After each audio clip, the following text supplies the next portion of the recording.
करेंगे extraction of metal. सबसे पहले तो हमने बात की थी किसकी, मेटलर्जी की। मेटलर्जी के बेसिक प्रोसेसेस हैं। मेटलर्जी में हम क्या करते हैं कि और में से ऐसे मिनरल्स लेते हैं कि जिनमें से हमने आसानी से मेटल्स को एक्सट्रैक्ट कर सकते हैं फ्रॉम गैंग पार्टिकल्स, ठीक है ना।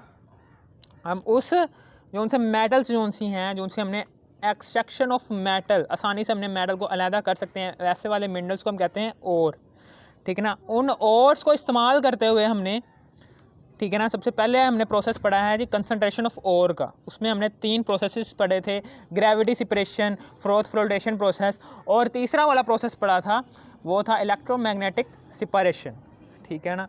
और तीनों प्रोसेसेस हमने पढ़ लिया था। अब हम उसके बाद उसका दूसरा वाला पार्ट है, मेटलर्जी का दूसरा वाला पार्ट है extraction of metal from concentrated ore. इसमें हमने सबसे पहला मेटलर्जी का दूसरा वाला हिस्सा है ये, ठीक है ना। इसमें हमने दूसरा वाला हिस्सा पढ़ना है पहला वाला हिस्सा है इसका रोस्टिंग। स्मेल्टिंग बाद में पढ़ेंगे, स्मेल्टिंग बहुत इंपॉर्टेंट लॉन्ग क्वेश्चन है, ठीक है ना, वो हम बाद में पढ़ेंगे। सबसे पहले रोस्टिंग की बात करते हैं। रोस्टिंग में क्या होता है कि रोस्टिंग में कंसनट्रेटेड ओर होती है। कंसनट्रेटेड ओर को यानी कि कॉपर पायराइड जो सी है, इसको हम एक्सेस ऑफ एयर यानी कि हवा की एक्सेस में हमने इसको गर्म करना है। High temperature in excess of air यानी कि हाई टेम्परेचर पर हमने इसको गर्म करना है। ज़्यादा सारे टेम्परेचर पर जब हम इसको गर्म करेंगे इन एक्सेस ऑफ एयर, तो फिर क्या होगा, ये क्यूप्रस सल्फाइड क्या होगा, वही है ना कि क्यूप्रस पायराइड, कॉपर पायराइड जो सा होगा, ये कॉपर पायराइड ये क्या करेगा, ये कॉपर पायराइड क्या करेगा, जब हम एक्सेस ऑफ एयर का मतलब क्या है, एयर में ऑक्सीजन होती है ना, तो ऑक्सीजन के साथ जैसे ही कॉपर पायराइड रिएक्ट करेगा, हाई टेम्परेचर भी हाई देना, और इन एक्सेस ऑफ एयर, ठीक है ना, हवा की बहुत ज़्यादा मौजूदगी होनी चाहिए, यानी कि इन एक्सेस ऑफ एयर बहुत ज़्यादा मौजूदगी में, हवा की बहुत ज़्यादा मौजूदगी में और बहुत ज़्यादा टेम्परेचर पर, तो फिर ये क्यूप्रस सल्फाइड का कॉपर पायराइड जो सा होगा, ये कन्वर्ट हो जाएगा क्यूप्रस सल्फाइड में और फेरस सल्फाइड में। 2 वोलेटाइल ऑक्साइड्स, 2 वोलेटाइल ऑक्साइड्स में, वोलेटाइल ऑक्साइड्स ऐसे ऑक्साइड्स होते हैं कि जो आसानी से वेपर्स में कन्वर्ट हो सकते हैं, माय से आसानी से लिक्विड फॉर्म में, आसानी से वेपर्स फॉर्म में कन्वर्ट हो सकते हैं। अब हम उसके बाद ये रिएक्शन का डिस्कस कर लेते हैं। रिएक्शन में वो कह रहा है कि क्यूप्रस सल्फाइड है, कॉपर पायराइड है, कॉपर पायराइड जो सा होता है ये कॉपर पायराइड है, ठीक है ना, ये O2 के साथ रिएक्शन करता है। जैसे ही O2 के साथ रिएक्शन कर लेता है तो फिर उसके बाद पता है कि जो सा कॉपर है ना, ये कॉपर, ये सल्फ़र, ठीक है ना, ये कॉपर जो सा है, ये एक सल्फ़र को पकड़ता है, एक सल्फ़र को जैसा ही पकड़ेगा, ये कॉपर जो सा है, ये एक सल्फ़र को पकड़ता है, यानी कि 2 कॉपर के एटम्स जो से हैं, ये एक सल्फ़र को पकड़ेंगे। ये एक सल्फ़र है, इसको 2 कॉपर के एटम्स पकड़ेंगे, ठीक है, इसलिए हमने यहाँ पर 2 लगा दिए, 2 कॉपर के एटम पकड़ेंगे। फिर इसी तरीके से आगे हम बात करते हैं आयरन सल्फाइड की। जो सा आयरन सल्फाइड है, ये वाला आयरन फेरस जो सा है, ये इस एक सल्फ़र को पकड़ेगा,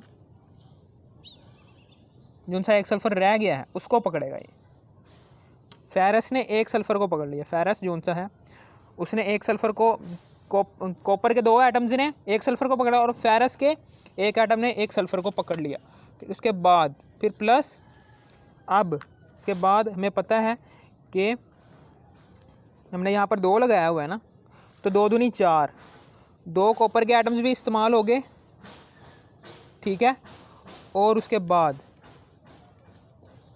2, ये सबसे पहले तो हम इसको फारिग करो, इसको 2 नहीं लिखते अभी, Cu2S, ठीक है ना, हमें अभी हम पता चल जाएगा कि 2 क्यों लिखा। फेरस सल्फाइड भी हो गया।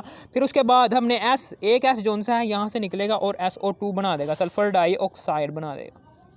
अब हमने इसको बैलेंस करना है। बैलेंस कैसे करेंगे, यहाँ पर देखें कॉपर की वैलेंसी और फेरस की जो सी वैलेंसी होती है, फेरस सल्फाइड में जो सा फेरस है इसकी वैलेंसी होती है +2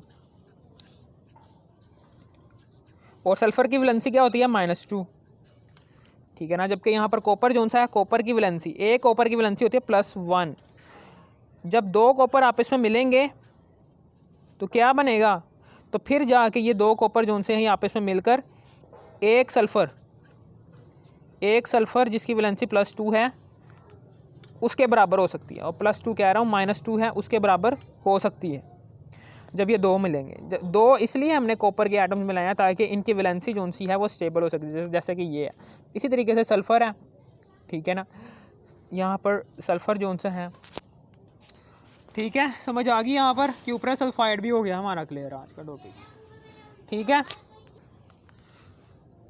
कॉपर पायराइड जो सा होता है ये जब ऑक्सीजन के साथ रिएक्ट करता है क्यूप्रस सल्फाइड बनता है, फेरस सल्फाइड बनता है और सल्फ़र डाइऑक्साइड बनता है।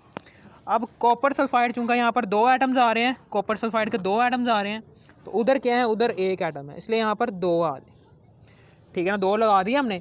इसी तरीके से यहाँ पर आयरन है, आयरन के पास 1 एटम है, आयरन का 1 एटम है ना, आयरन का 1 एटम है, ठीक है ना। तो ये 2 जो सा है जब ये 1 से मल्टीप्लाई हो जाएगा तो ये 2 बन जाएगा, यानी कि 2 क्यूप्रस के एटम है, ठीक है ना। और फिर उसके बाद जो सा आयरन का 1 एटम जो सा होगा ये जब 2 से मल्टीप्लाई होगा तो 2 आ जाएगा, इधर आ जाएगा 2, ठीक है ना, 2 आ जाएगा इधर, इधर क्या आ जाएगा, 2 आ जाएगा इधर, ठीक है ना। फिर इसी तरीके से आगे, ठीक है ना, 2 आ गया ना इधर। अब 2 फेरस के एटम है, यानी कि 2 इसके, 2 फेरस के एटम है और 2 ही सल्फ़र के एटम्स हैं, यानी कि यहाँ पर इस तरीके से है,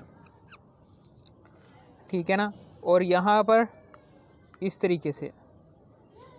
और फिर उसके बाद आगे सल्फ़र डाइऑक्साइड है, सल्फ़र डाइऑक्साइड जो सा है ये सल्फ़र डाइऑक्साइड पर हम नहीं लगाएंगे एस, क्योंकि अब ये देखें अब ये बैलेंस हो चुकी है, 2 कॉपर के एटम्स, 2 कॉपर के एटम्स, दो आयरन के एटम्स, 2 आयरन के एटम्स, 2 फेरस की वैलेंसी 2 + 2 होती है, ठीक है ना।